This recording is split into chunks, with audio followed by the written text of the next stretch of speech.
पिछले एपिसोड में आप लोगों ने देखा कि एक तारे की मृत्यु कैसी होती है और मरने के बाद उस तारे का क्या होता है। तो अगर आप लोगों ने भी उस एपिसोड को नहीं देखा है तो लिंक डिस्क्रिप्शन बॉक्स में मिल जाएगा, वहां पर क्लिक करके आप एपिसोड 4 को देख सकते हो।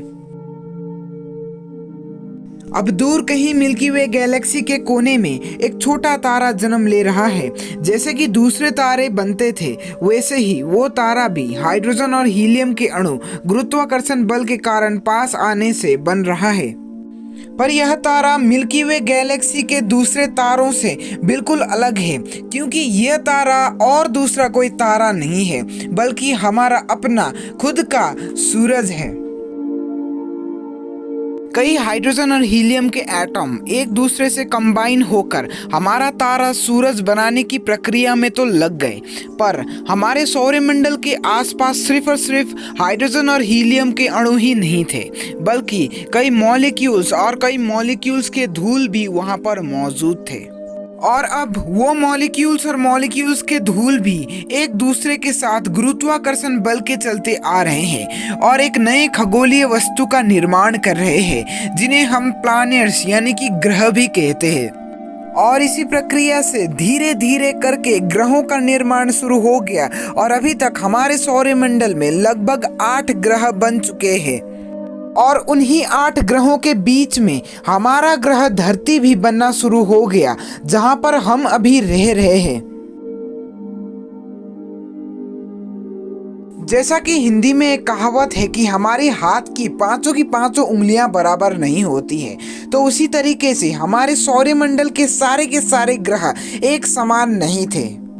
कई ग्रहों का सतह बिल्कुल ठोस था और वहां पर चट्टानें मौजूद थे, और इस प्रकार के ग्रहों को आज हम रॉकी प्लैनेट्स यानी कि पथरीला ग्रह कहते हैं। और जैसा कि आप लोगों को पता लग ही गया होगा कि हमारा धरती भी एक पथरीला ग्रह है, क्योंकि इसका सतह बिल्कुल ठोस है और यहाँ पर काफी सारे चट्टानें मौजूद हैं। और दूसरी तरफ कई ग्रह ऐसे भी थे जिनकी सतह पर गैस के बादल के सिवाय और कुछ भी नहीं था, और ऐसे ग्रहों को आज हम गैस जाइंट कहते हैं। और इनका एग्जाम्पल में से एक आता है जुपिटर यानी कि बृहस्पति ग्रह, जिसके सतह के ऊपर गैस के बादल के सिवाय और कुछ भी नहीं है, पर वो हमारे सौरमंडल का सबसे बड़ा और सबसे भारी ग्रह है। हमारे सूरज के अराउंड चक्कर काटते सारे के सारे रॉकी मटेरियल्स और सारे के सारे मॉलिक्यूलर डस्ट एकजुट होकर प्लैनेट्स नहीं बने थे। कुछ मटेरियल ऐसे भी थे जो कि उस प्रक्रिया से बच भी गए थे, और वो बचे हुए मटेरियल एक दूसरे से कंबाइन करके एक छोटा सा भौतिक चीज बना रहे हैं, जिन्हें हम एस्टेरॉयड यानी कि उल्का पिंड भी कहते हैं। कुछ उल्काएं ग्रहों के शक्तिशाली गुरुत्वाकर्षण बल के कारण ग्रहों के गोल गोल चक्कर काटने में लग गए।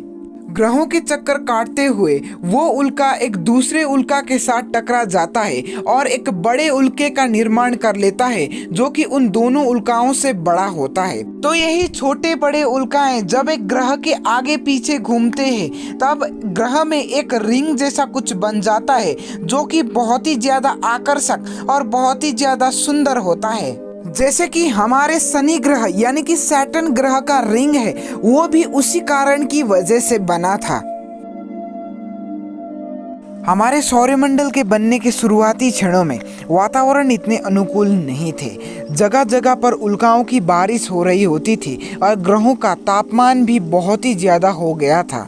जैसे जैसे समय आगे बढ़ता चला गया वैसे वैसे ग्रहों का तापमान भी ठंडा होता चला गया, पर उल्काओं की बारिश अभी तक भी ग्रहों में नहीं रुकी थी, यानी कि किसी भी वक्त एक उल्का आकर किसी भी ग्रह को टकरा देती थी। ये सब इसीलिए हो रहा था क्योंकि हमारे सौरमंडल में उल्काओं का नंबर बहुत ही ज़्यादा हो गया था, यानी कि हमारे सौरमंडल में हद से ज़्यादा उल्काएं जन्म ले रही थी। लेकिन किसी कारणवश उल्काएं मार्स और जुपिटर के बीच के गैप में जाकर एकत्रित होना शुरू कर दिए और इसी वजह से ग्रहों में उल्काओं की बारिश थोड़ी सी कम हो गई और एक नया बहुत ही ज़्यादा रहस्यमय और इंटरेस्टिंग चीज़ का जन्म हुआ जिसे हम एस्टेरॉयड बेल्ट कहते हैं। और हमारे सौरमंडल में मार्स और जुपिटर के बीच में जो भी एस्टेरॉयड है उसे हम एस्टेरॉयड बेल्ट कहते हैं क्योंकि वहाँ पर ढेरों सारी एस्टेरॉयड एकत्रित होकर बैठी हुई है।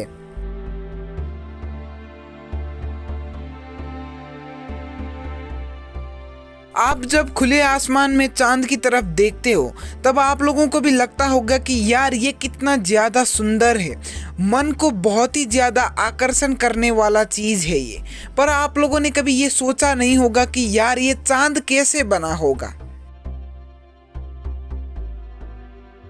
तो धन्यवाद दोस्तों इस एपिसोड को देखने के लिए। तो अगर आप लोगों को ये एपिसोड पसंद आया है तो आप लोगों को इस एपिसोड को लाइक कर देना है और कमेंट सेक्शन में बताना है कि क्या कुछ गलतियां थी हमारी इस एपिसोड में, ताकि हम सेम गलतियां एपिसोड 6 में ना दोहरा सकें। तो अगर आप लोगों को ये एपिसोड हद से ज़्यादा पसंद आया है तो आप लोगों को इस चैनल को सब्सक्राइब कर देना है और बगल वाली नोटिफिकेशन बेल को भी आपको दबा कर रखना है, क्योंकि अगर मैं वीडियो डालूँ तो आपको उसी वक्त एग्जैक्ट सेम टाइम पर नोटिफिकेशन पहुँच जाए और आप ऐसे ही नॉलेजेबल, यूजफुल, इंफॉर्मेटिव कंटेंट का लुत्फ सबसे पहले उठा सको। और आप लोगों को एक और मैं रिक्वेस्ट करना चाहूँगा कि आप लोग इस वीडियो को अपने साइंस में इंटरेस्ट रखने वाले दोस्तों के साथ भी शेयर कर लीजिए, ताकि उनका भी नॉलेज थोड़ा सा इंक्रीज हो और हमारा भी व्यूज़ थोड़ा सा ऊपर चला जाए। और दोस्तों एपिसोड 4 का लिंक डिस्क्रिप्शन बॉक्स में है और मिलते हैं एपिसोड 6 में। धन्यवाद दोस्तों इस वीडियो को देखने के लिए। आपका दिन शुभ रहे।